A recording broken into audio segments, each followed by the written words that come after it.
Progress. Windows 11 əməliyyat sistemi bildiyiniz kimi son dövrlər həm magistr qəbulunda, həm də dövlət qulluğu qəbulunda prioritet mövzudur. Magistr üçün olan versiya başqa cürə olacaq. Bu dövlət qulluğu üçün olan versiyadır. Başlayalım. Birinci növbədə Windows 11 əməliyyat sistemi bilməlisiniz ki, 2021-ci ildən artıq istifadə olunur.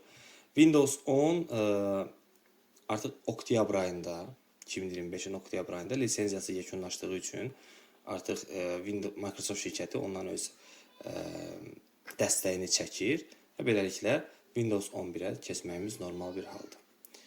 İndi Windows 11 əməliyyat sistemi ilə bağlı bizim bugünkü dərsimiz olacaq. Ümumi 30 səhifədən ibarətdir. Əvvəlcə biz fayl anlayışı, faylın adlandırılması ilə bağlı ümumi qaydalar var. Onlardan biraz danışacağıq. Ondan sonra Windows'un aktiv şəkildə izaha başlayacaq. Birinci dərsin reglamenti, fayl anlayışı, faylın adlandırılma qaydaları, kataloq və qovluq anlayışı, Windows 11 əməliyyat sistemi nə üçündür? Təyinatı, əsas xüsusiyyətləri və anlayışları, Windows 11-in əsas komponentləri. Başlayaq birinci növbədə fayl nədir? Fayl kompüterin xarici yaddaşında ümumi ad altında saxlanan adlandırılmış verilənlər toplusudur. Yəni sadə dillə desək, əgər kompüterin xarici yaddaşında adı və uzantısı, genişlənməsi olan obyekt varsa, deməli o fayl sayılır. O artıq növbəti sualdır ki, nə faylıdır? Biz onun genişlənməsinə baxıb bilərik ki, nə faylıdır. Faylın adlandırılması, fayl iki hissədən ibarət olur. Nöqtəyə qədər olan hissə və nöqtədən sonraki hissə. Nöqtəyə qədər olan hissəyə biz deyirik faylın adının əsas hissəsi, nöqtədən o tərəfə, yəni sağ tərəfə onun uzantısı, genişlənməsi, ingilis dilində extensions adlanır. Faylın adı onun məzmunu haqqında, genişlənməsi isə onun tipi haqqında bizə məlumat verir. Faylın adlandırılmasında bəzi qaydalar mövcuddur. MS-DOS və Windows mühitlərində bu qaydalar bu formadadır. MS-DOS mühitində qısa adlardan istifadə olunur. Bu da o deməkdir ki, adda, yəni nöqtəyə qədər 8 simvol, nöqtədən sonra uzantıda isə maksimum 3 simvola icazə verilir. Windows əməliyyat sistemində isə 255.5 standartlarından istifadə olunur. Adda 255, uzantıda 5 simvol ola bilər. Bununla yanaşı faylın adlandırılması zamanı bəzi qadağalar da mövcuddur. Birinci qadağamız qadağan olunmuş adlardır. Qadağan olunmuş adlar bax bunlardır. PRN, çünki əməliyyat sisteminin yaradılması zamanı PRN printer olaraq sistemə mənimsədilib. Null boş qurğunu bildirir ona görə. AUX və console. Bu 4 ad bilavasitə faylın adlandırılması zamanı, qovluğun adlandırılması zamanı, proqramın adlandırılması zamanı istifadə oluna bilməz. Bu 4 addan söhbət gedir.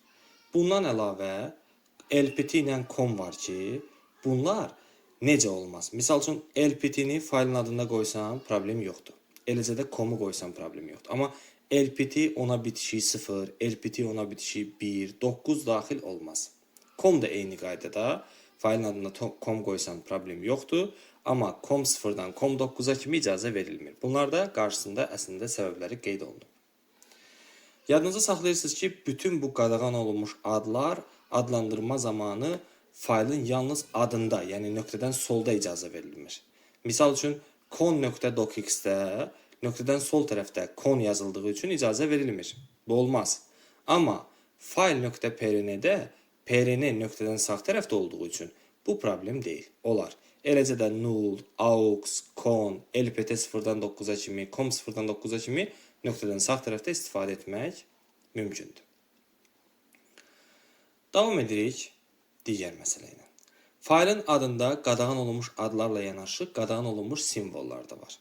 Bunların fərqi ondan ibarətdir ki, adlar, yəni qadağan olunmuş adlar yalnız nöqtədən sol tərəfdə olmazsa, qadağan olunmuş simvollar həm solda, həm də sağda olmaz. Belə bir fərq var. Və aşağıda gördüyünüz simvollardır ki, bunlar insan silüetinə bənzətmişik ki, o tələbələr üçün öyrənməyə asan olsun. İnsan kimi düşünsən, bu onun başıdır, sual işarəsi, ulduz onun babuçkası düşünə bilərsən, yəni kəpənək, düymələr, bədən, ayaqlar, qollar və onun paqonları. Bu formada düşünə bilərsən. Bu işin rahatlaşdırmaq üçün lazım olan məqamıdır. Sağda isə işin əsas səbəbidir. ki sola slash, sağa slash, qoşa nöqtə, ulduz və s. niyə olmaz? Əgər maraqlıdırsa, onlar da öyrənə bilərsiniz. Amma test üçün əgər öyrənirsinizsə bunu, yəni ki, gedib qəbulda düzgün cavabı əldə edəsiniz deyə, o ehtiyac deyil. Yalnız bunu bilsəniz, sizin üçün kifayət eləyər. Amma yenə mən izahları vermək tərəfdarıyam, təbii ki. Davam edirik fayl atributları. Fayl atributları fayla müraciət üsuludur. Biz atributuna görə fayla müraciət edirik. Ona uyğun olaraq ondan davranırıq bir növ, belə deyə bilərik. Yadda saxlayırsınız ki, əgər faylın atributu R hərfidirsə, bu o deməkdir ki, bu faylı heç bir halda orijinalına düzəliş eləmək olmaz. Yəni, bu faylı yalnız və yalnız oxumaq üçün istifadə eləmək olar, redaktə eləmək olmaz. Hətta redaktə eləsən belə, cari sənəddə saxlamaq olmaz. Başqa yerdə saxlamaq məcburiyyətindəsən. Hidden atributuna malik olan fayl gizlidir, qovluqda görünmür. S atributuna malik olan fayl əməliyyat sistemi tərəfindən yaradılıb və istifadə olunur, onları da dəyişmək olmaz. Əgər atribut A-dırsa, bu atribut faylın rezerv sürəti olduğunu bildirir. Bu o deməkdir ki, faylın artıq bir arxiv nüsxəsi də var, hətta onu silərsənsə də problem yoxdur. Növbəti kataloq və qovluqdur. Kataloqla qovluq hər ikisi demək olar eyni anlama gəlir. Sadəcə olaraq MS-DOS əməliyyat sistemində qovluq anlayışı yerinə kataloq ifadəsi istifadə olunurdu. Qovluğun tərifi dövlət qulluğu qəbullarında aktiv istifadə olunan suallardan biridir. Diskdə müəyyən meyara görə birləşmiş fayllar qrupu. Misal üçün, mən bir qovluq yaratmışam, adını qoymuşam Musics, digərinin adını qoymuşam Documents. Təbii ki, Musics olan qovluğun meyarı, onun içinə mahnı getməlidir, mahnılar orada bir yerdə yerləşməlidir. Musicdən əlavə dokumentdə isə sənədlər olmalıdır. İş masasında bizim belə bir qovluğumuz var, This PC. Bu qovluğun daxilində biz kompüterin daxili və xarici yaddaş qurğularını idarə edə bilmək üçün müəyyən paneldən istifadə edirik və məntiqi diskləri buradan görə bilirik. Bu məntiqi disklərdə müəyyən hərflər var ki, onları əzbərdən hamı bilməlidir. Belə ki, A və B hərfləri floppy diski, yəni yumşaq maqnit diski bildirir, C və D hərfləri hard disk və SSD-ni, Y hərfi optik daşıyıcıları, CD və DVD-ni, F isə USB ilə qoşulan digər qurğuları bildirə bilər. Kataloqun strukturu və fayla gedən yol. Nə deməkdir? Diskdə kataloqlar ağacvari, yəni iyerarxik struktura malikdir. Əgər aşağıda göstərilmiş iyerarxiya sizə təklif olunubsa, bu o deməkdir ki, burada hər bir sağda gördüyümüz qovluq özündən yuxarıda, yəni solda olan qovluğun içərisində yerləşir və yəni soldakı qovluq silinərsə, onun sağında gördüyünüz qovluqlar və fayllar da silinəcək. Gördüyünüz bu ardıcıllıqda ən solda gördüyünüz hərf baş kataloqu bildirir, məntiqi disk. Fayla ən yaxın olan qovluq isə onun yerləşdiyi qovluqdur. Faylın özü isə sonuncu slashdən sona qədər olan hissəyə verilən addır. Lakin faylın tam adı, faylın tam yolu, fayla gedən yol ifadələrinin cavabı ən soldan ən sağa qədər olan hissədir.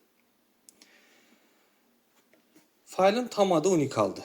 Bu o deməkdir ki, eyni qovluq daxilində həm eyni ada, həm eyni genişlənməyə malik iki eyni fayl ola bilməz.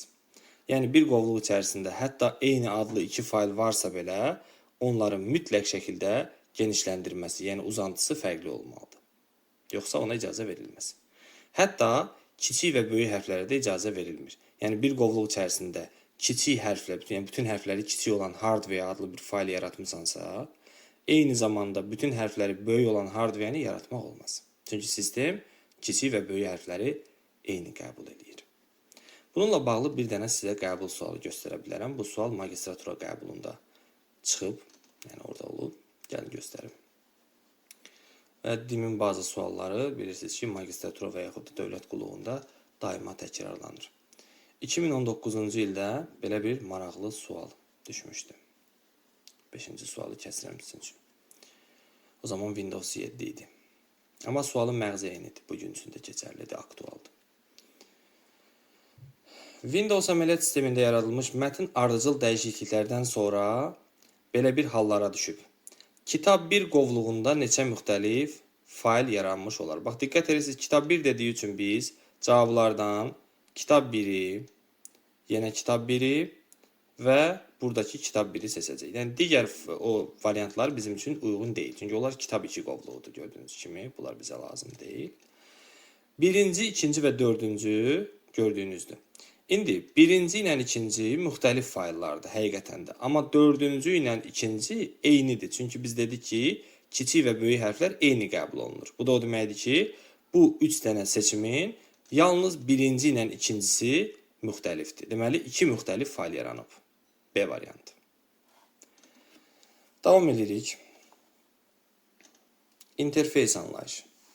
İnterfeys nə deməkdir? İnterfeys iki müxtəlif obyekt, yəni qurğu ilə proqram, proqramla istifadəçi arasında tutaq, qarşılıqlı əlaqəni təmin edir. Real həyatda da biz buna nümunə görə bilərik. Bax, hal-hazırda mən PowerPoint açmışam. Bu düymələrin hər biri PowerPoint proqramının interfeysidir. Yəni mənimlə istifadəçi ilə PowerPoint arasındakı əlaqəni təmin edir. Bunların köməkliyi ilə mən PowerPoint-i idarə edə bilirəm. İnterfeys 3 yerə bölünür. Aparat interfeysi kompüterin içərisində olan qurğulardan söhbət gedir burada, yəni qurğuların bir-biri ilə qarşılıqlı əlaqəsi. Proqram interfeysi qurğularla proqramların qarşılıqlı əlaqəsidir. İstifadəçi interfeysi isə istifadəçi ilə kompüterin, yəni proqramların qarşılıqlı əlaqəsini təmin edir. İstifadəçi interfeysi bölünür 2 yerə. Əmrli interfeys o deməkdir ki, kompüter klaviaturadan yığılan əmrlərlə idarə olunur. Buna MS-DOS-in əməliyyat sisteminin interfeysi nümunə ola bilər. Obyekt yönümlü o deməkdir ki, kompüter klaviaturadan yığılan əmrlərlə deyil, mausun göstəricisi ilə və ekranda gördüyünüz piktogramlarla idarə olunur. Demək olar ki, dostlar, bu hissə həm BB, həm də BA üçün ortaq olan bölümdür. Hansı ki, bu hissə BB-də güya proqramda yoxdur, amma zaman-zaman mən onu görürəm. Ona görə də bu hissəni mən BA-ya ayrıca bir mövzu kimi keçdim, o öz yerində. Amma BB-yə və BA-ya bu ortaq hissələr var. Məsələn, bunu keçən BA-lar bilirlər ki, onlarda bu dərs bu qədər qısa deyildi. Orada NTFS var idi, FAT var idi, klaster məsələsi var idi, faylların növləri var idi. Amma BB-də elə şey yoxdur. Ən önəmli, ən belə özək hissələrini keçirəm ki, birdən testdə elə bir seyirə düşərsə, tələbə problem yaşamaz. Bundan sonra 20 səhifə biz Windows 11 əməliyyat sistemi haqqında danışacağıq. Hələ bizim bundan bağlı yenə görüşlərimiz olacaq. Sabah da bizim bundan bağlı bir görüşümüz var. Əslində 3 dəfəyə keçəcəyim onu mən, yəni belə planlaşdırmışam. Sadəcə olaraq artıq noyabr qrupları artıq qəbula getdiyi üçün, ayın 6-sı onların imtahanı olduğu üçün sabah dərsimiz ola bilər 2 saata qədər uzanar, amma biz Windows-u bitirərik, yekunlaşdıracağıq. Amma növbəti artıq dekabrlar üçün mən bu mövzunu 3 dəfəyə keçəcəm. Çünki görürəm ki, 2 dəfəyə çətin olur. Davam edək. Windows ailəsinin əməliyyat sistemləri. Artıq köhnə dərslərdən sizə məlumdur ki, Windows əməliyyat sistemi 1995-ci ildən artıq bir əməliyyat sistemi kimi formalaşıb. O dövrə qədər o örtük funksiyasında olub. Windows'un versiyaları, Windows əməliyyat sistemi hansı versiyalarından başlayıb? Windows 95, 98, Windows 2000 və Millennium Edition. Hər ikisi eyni şey deyil. Biri müəssisə kompüterləri üçündür, biri ev kompüterləri üçün. Hər ikisi 2000-ci ildə yaradılıb, sadəcə oxşar cəhəti odur. Windows XP, Vista 7, 8, 8.1, 10, 11. Bəzən 8.1-i də ayrı bir versiya kimi göstərmirlər. Düşünürlər ki, o 8-in modifikasiya olunmuş versiyasıdır. Amma yenə də biz verək yenə. Davam edirik növbəti səhifə ilə. Windows 11-i. Burada 10 yazılıb, tez düzəldək onu. Windows 11 əməliyyat sistemini kompüterimizə quraşdıra bilmək üçün kompüterimiz hansı minimal tələbləri ödəməlidir? Ödəməlidir ki, biz onu quraşdıra bilək. Birinci tələbimiz budur. Mikroprosesorumuz ən az 2 nüvəli olmalıdır. 1 GHz tak tezliyi və daha artıq, daha sürətli tak tezliyini dəstəkləməlidir və artıq 32 bitli yox, 64 bitli prosesor olmalıdır. Əməli yaddaşımız minimum 4 GB olmalıdır. 2 GB olmaz. Bunu demək istəyirəm. 2 cümlə beynimdə qarışdı. Minimum 4 GB olmalıdır. Yaddaşımızın həcmi isə Windows 10-da demişdik 32 GB olmalıdır ən azından. Amma burada 64 və daha artıq olmalıdır. Minimum 64 GB-lıq bir disk olmalıdır. Ekran kartı dövlət qulluğu üçün o qədər önəmli deyil. Yəni bu terminləri bilməsəniz də olar. Ekran ölçüsü 1280-in 720-yə, minimum 9 düymlük bir rəngli ekran olmalıdır. İnternet bağlantısı isə mütləq şəkildə lazımdır, çünki yükləmək lazım olanda, yəni quraşdırma prosesi davam edən zaman təbii ki, internet vacibdir ki, arxa planda yeniliklər varsa onlar təcili sürətdə endirilsin, yoxsa yarımçıq qala bilər. Bax, bu Windows 11-i quraşdıra bilmək üçün minimal tələbləri idi. Növbəti səhifədə danışacağıq Windows 11-in versiyalarından. Hansı ki, bu versiyalar bir-birlərindən qiymətləri və əlavə imkanları ilə fərqlənir. Hansı versiyalar mövcuddur? Home, Pro, Pro for Workstation, Enterprise, Education, SE, yəni School Edition və IoT Enterprise. İndi danışaq görək bunlar nə üçündür, nədir bunların fərqi? Çox uzun danışmaq istəmirəm. Yəni bu əsas xüsusiyyətlər ki var sağ tərəfdə qeyd eləmişəm, onlar dövlət qulluğu üçün önəmli deyil. Hətta mən düşünürəm ki, yalnız versiyaların adlarını bilsə bəsdir. Sadəcə yenə də biz deyək də. Məsəl üçün Windows 11 Home versiyası ev istifadəçiləri üçündür. Yəni normal aşağı keyfiyyətli bir kompüterdə olsa bizə bəs eləyər bu Home versiyasını istifadə edərik. Pro kiçik biznes və peşəkar istifadəçilər üçündür. Windows 11 Pro for Workstation güclü kompüterlər və server tipli qurğular üçündür. Enterprise böyük şirkətlər və təşkilatlar üçün, çünki əlavə təhlükəsizlik tədbirləri var orada. Windows 11 Education təhsil müəssisələri üçündür. Bu əslində məktəb və şagirdlər üçün olan da budur. Amma bu Education biraz daha ali təhsil müəssisələri üçün nəzərdə tutulub. SE School Edition və yaxud Student Edition adı iləndir. Bu sistem təhsil məqsədli ucuz və idarə olunan notebooklarda istifadə olunur. Chromebook deyilən şeylər var orada. IoT Enterprise isə xüsusi qurğular üçündür. Məsələn, pul ödəmə terminalları, pul çəkmə üçün lazım olan ATM-lər, sənaye qurğuları üçündür. Xüsusi cihazlar və smart cihazlar üçündür. 15 nömrəli səhifə sistemin yenilikləri. Bax, bu çox maraqlıdır. Sistemin birinci istifadəçi interfeysi ilə bağlı, dizaynla bağlı yenilikləri var. Başlat menüsü, yəni start menüsü əvvəllər sol tərəfdən açılırdı, indi mərkəzdədir. Görüntü fərqi də var əslində. Belə bir bölmədir. Biz onu ayrıca danışacağıq o barədə. Gördüyünüz kimi burada Pinned bölməsində sabitlənmiş proqramlar göstərir. Aşağıda Recommended bölməsində bizə şərait yaradılır, tövsiyə olunan proqramlar və s. Biraz aşağıda da bizim istifadəçi adımızı göstərir və eyni zamanda onunla bağlı. Davam edirik. Bunu gördüyünüz kimi start menüsündə olan görüntü fərqi necədir? Pinned bölməsində demək sabitlənmiş proqramları görə bilirik və all düyməsini vurandan sonra bütöv proqramların siyahısında burada görə bilərik. Recommended, yəni bizə təklif olunan proqramlar və fayllardır. Çünki bunlar son dövrlər istifadə elədiklərimizdir. İstifadəçi adı ilə davam edə bilərik. Burada öz istifadəçi adımızla tanış ola bilərik və yaxud da hesabımızdan çıxıb başqa hesaba keçə bilərik. Bu da işi sona çatdırma əmrləridir ki, bunlar haqqında da növbəti dərsimizdə danışılacaq. Bu yeni başlat menüsudur gördüyünüz kimi. Davam edirik. Növbəti ikinci yeniliyimiz yuvarlaq künclərdir.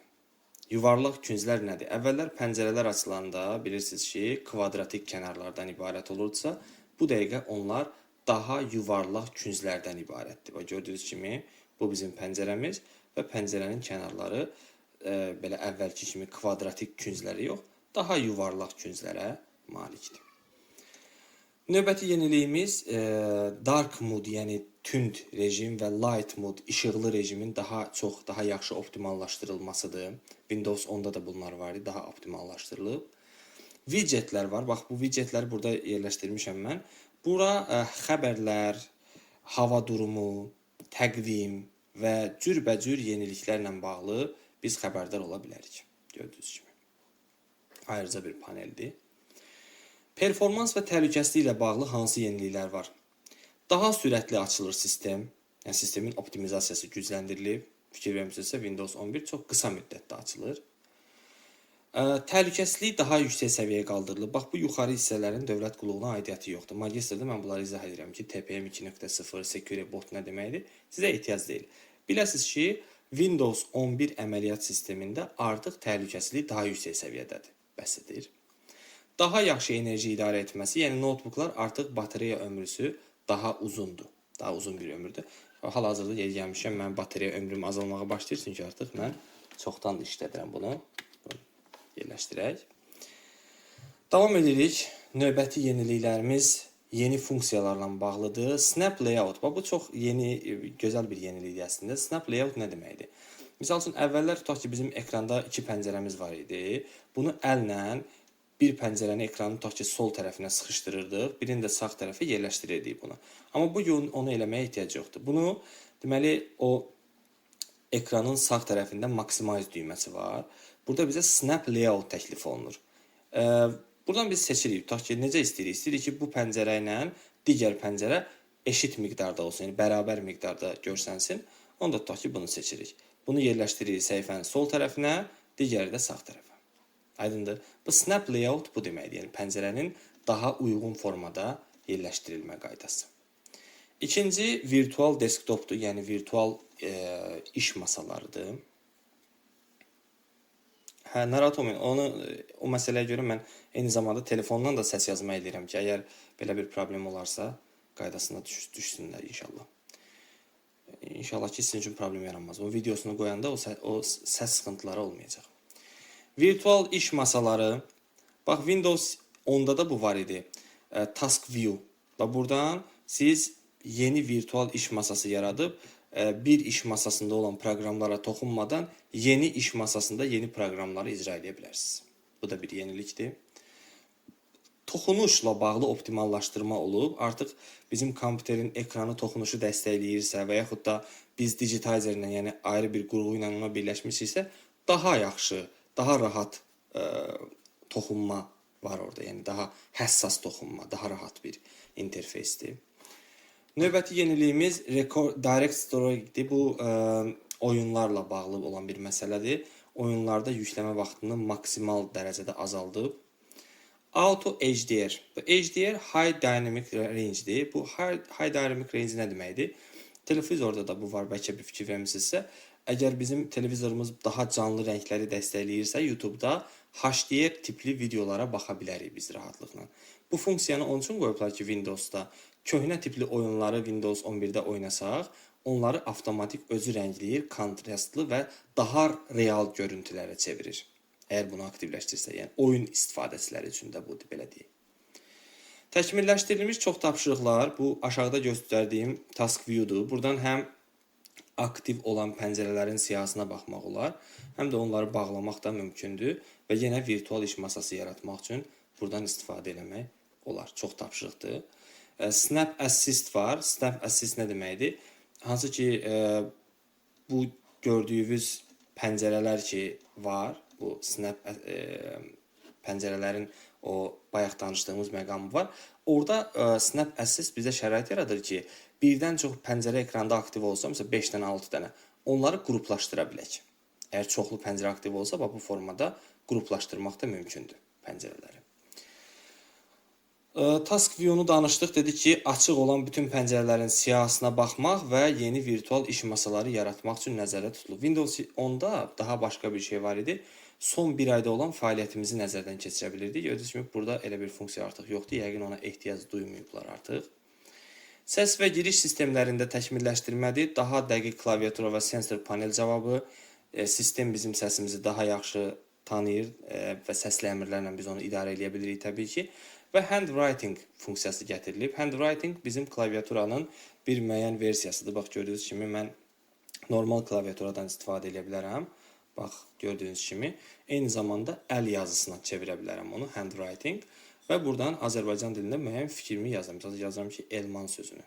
Elman. Və bunu yazandan sonra sistem onu bizə təklif edir və hara istəsə yerləşdirə bilərik. Aydındır. Belə bir maraqlı yenilik də mövcuddur. Windows 10'da o yox idi. Bu qədər dostlar, bunlar yeniliklərdir.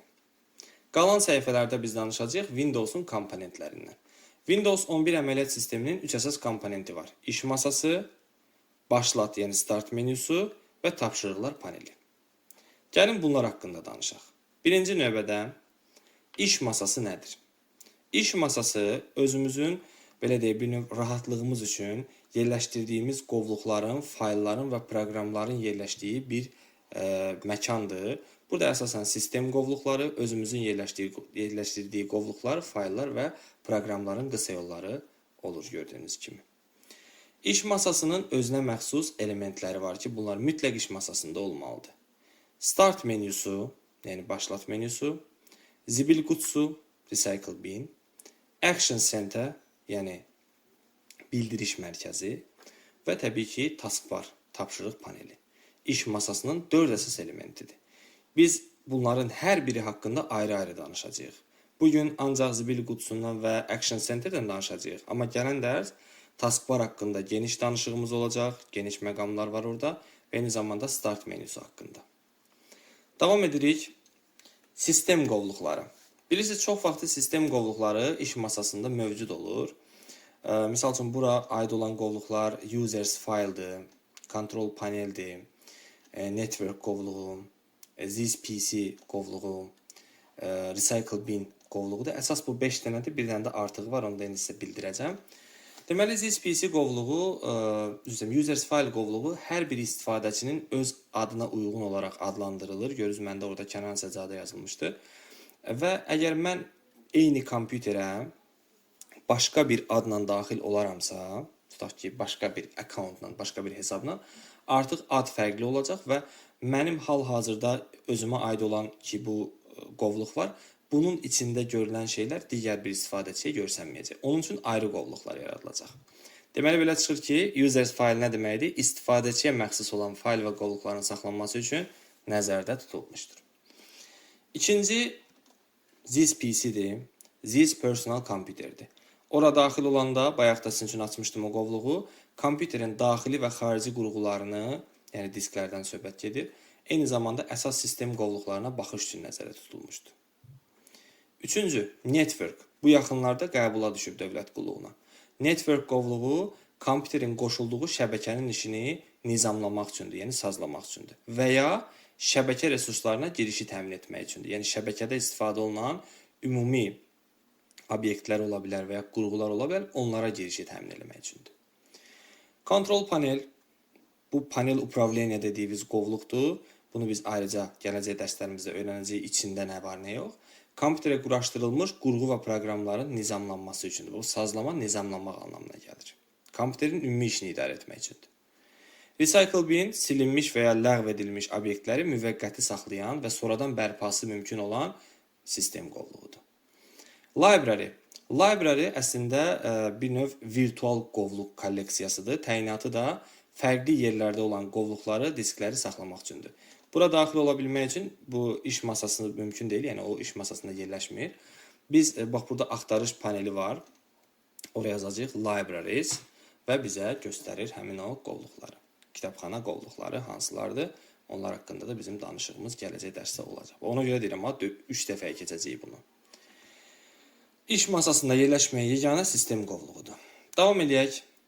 Recycle bin zibil qutusudur. Yeganə qovluqdur ki, burada iki eyni ad və eyni genişlənməli obyekt ola bilər. Bunun da səbəbi ayrı-ayrı zamanlarda sildiyimiz üçündür. Obyekti zibil qutusuna göndərməyin üsulları. Birinci üsul hamı tərəfindən bilinən üsuldur təbii ki. Bu hansı üsuldur?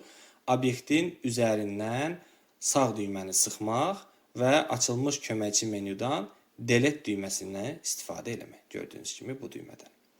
İkinci üsul da hamımız üçün belə sir olmayan bir üsuldur. Obyekti seçib klaviaturadan delete düyməsindən silmək.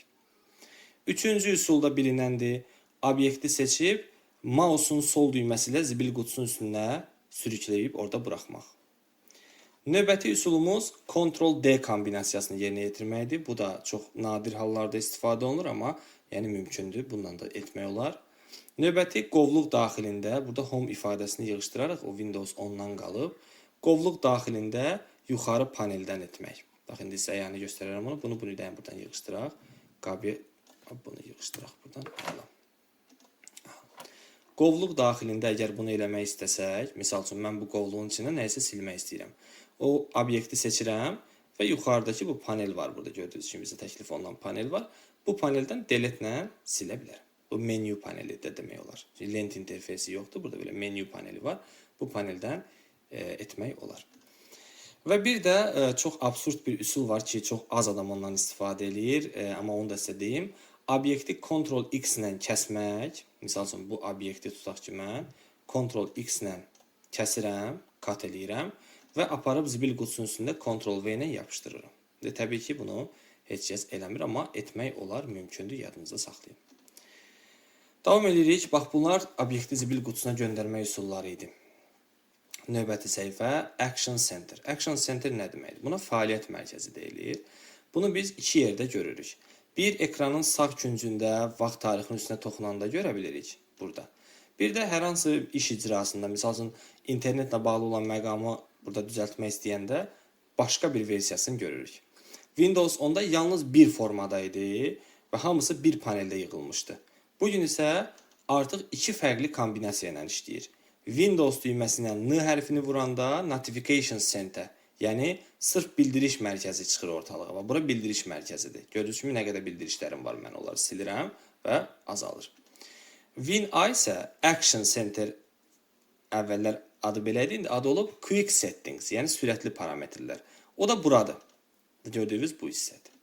Deməli, hər ikisi fəaliyyət mərkəzi sayılır. İşləri nədən ibarətdir? Bildirişləri nəzarətdə saxlamaq, eləcə də Wi-Fi, səs səviyyəsi, parlaqlıq kimi tez-tez istifadə olunan parametrləri idarə etmək üçün bir yerdə saxlanan bir interfeysdir. Bu da Action Center.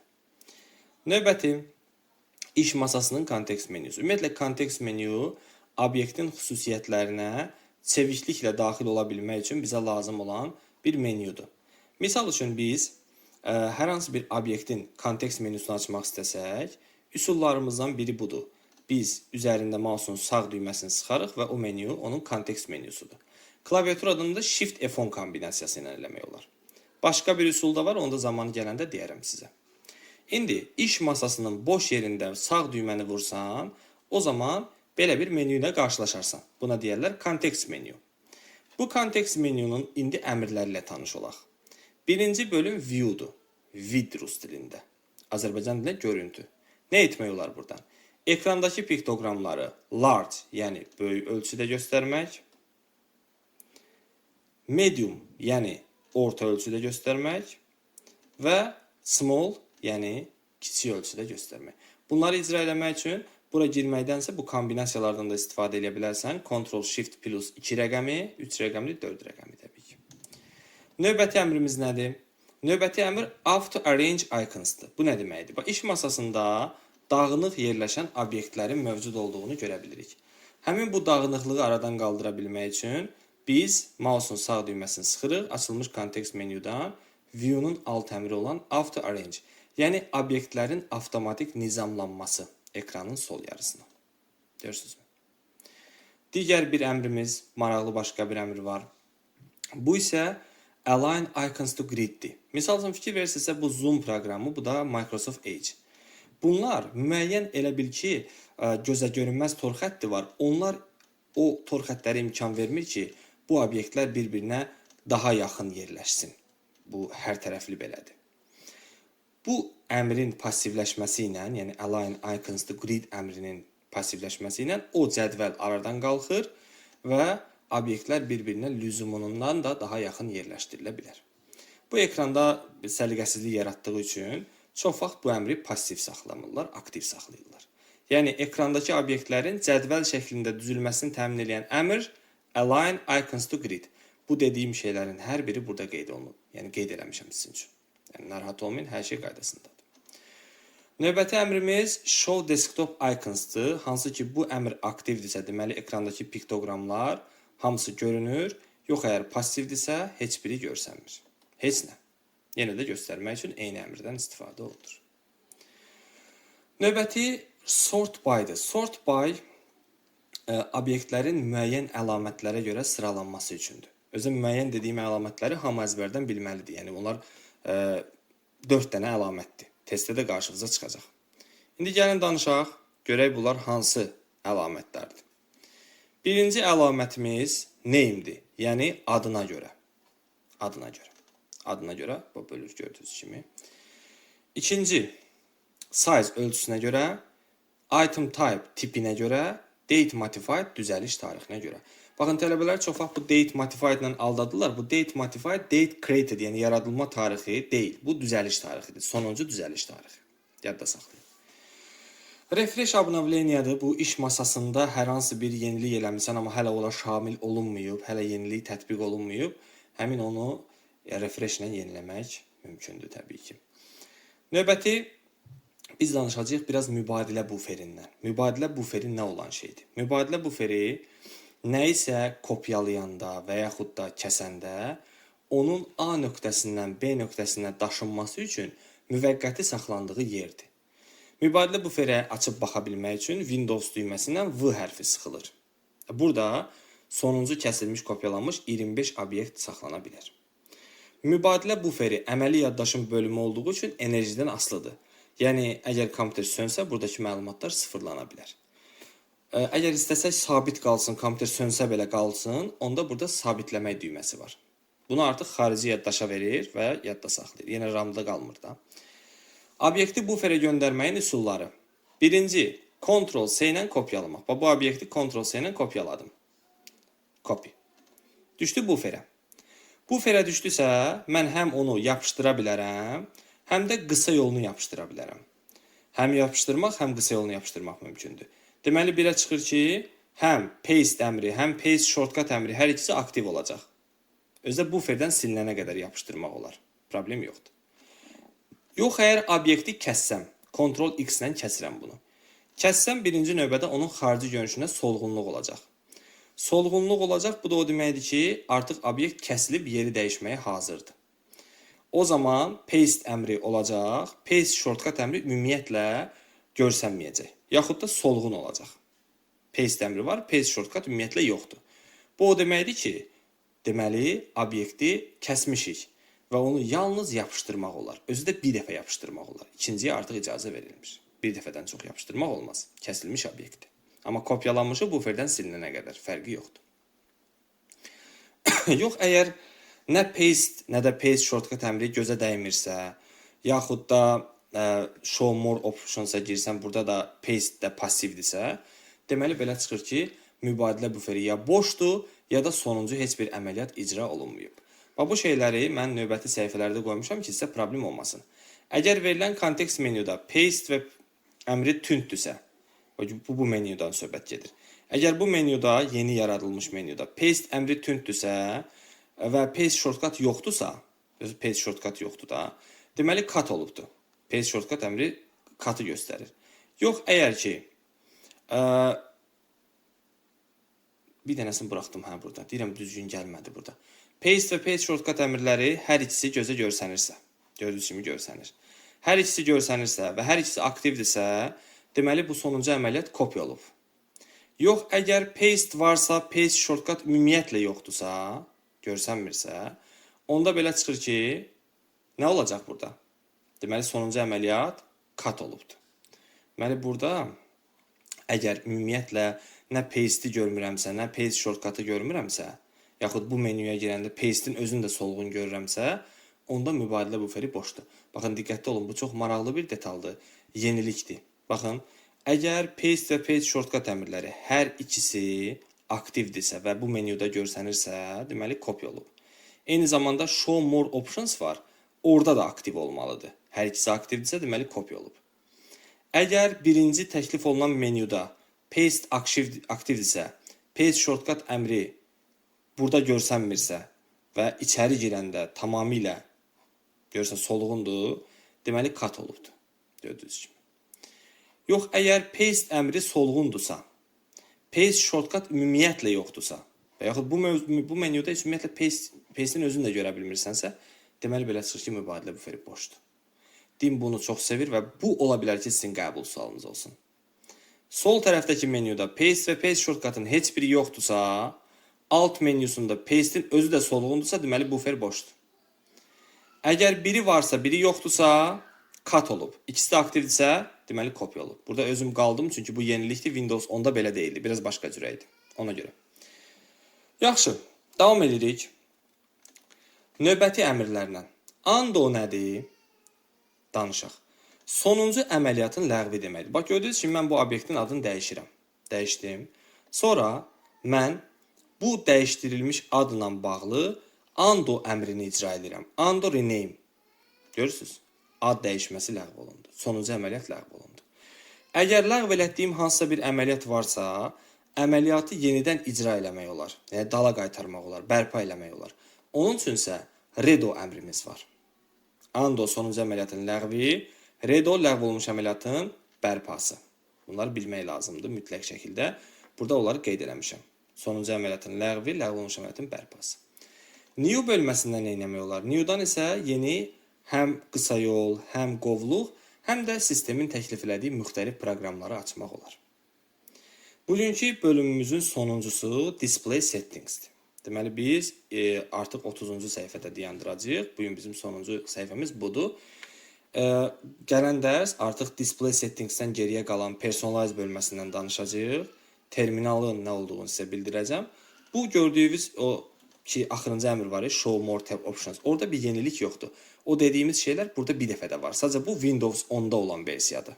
Windows 10-da belə görsənirdi. Bunu burada niyə saxlayıblar bilmirəm. Yəqin bir səbəbi var. Səbəbi olmamış olmaz. Deməli, gələn dərsimizə bu qalacaq Personalize ilə terminal məsələsi. İndi Display Settings'i açırıq. Açılmış bölmədə nə eləmək olar? Birinci Brightness-dir. Brightness parlaqlıqdır. Ekran parlaqlığını artırıb azaltmaq. Night Light nədir? Gecə vaxtı mavi şüaların gözümüzə az ziyan vura bilməsi üçün biz gecə işığını aktivləşdiririk. Ekran biraz saralır və gözümüzə biraz komfort hissi gəlir. Color profil var. Buradan rəng profillərini dəyişmək olar. Biraz görmədə rəng korluğu falan olan adamlar olarında girib buradan rəng profillərini özlərinə uyğun olaraq dəyişirlər. Burada da HDR var, bir də SDR var. SDR köhnə versiyadır. Yəni simple. HDR isə yüksək səviyyəlidir. Yəni, əgər istəsəz, belə profil açıb bura əlavə eləmək olur. Rəng, belə deyək, düzənləməsidir. HDR məsələsi. Bayaq sizin üçün danışdım HDR-dən. Dedik, HDR High Dynamic Range-dir. Əgər bizim kompüterin monitoru onu dəstəkləyirsə, ora daxil olub onu aktivləşdirə bilərik. Əgər onu aktivləşdirəsi olsaq, onda ekranımızdakı rənglər daha canlı görsənəcək. Aydındır? Ancaq və ancaq o tipli monitorlar üçün mümkündür. Yəni, ola bilər ki, bizim kompüterin ekranı heç onu dəstəkləmir, misal üçün. Növbəti scale-dir. Scale miqyasdır. Ekranda gördüyümüz mətn olsun, piktogram olsun, proqram olsun, bunların hamısının ölçüsünü nizamlamaq üçündür. Burada minimal faizimiz 10%dir, maksimal faizimiz 500%dir. Burada 175 görsənməyinə baxmayın. İstəsəniz, daxil ola bilərsiniz aşağıdan 100-dən 500-ə qədər eləyə bilər. Hətta burada mətnin ölçüsünü də böyütmək mümkündür.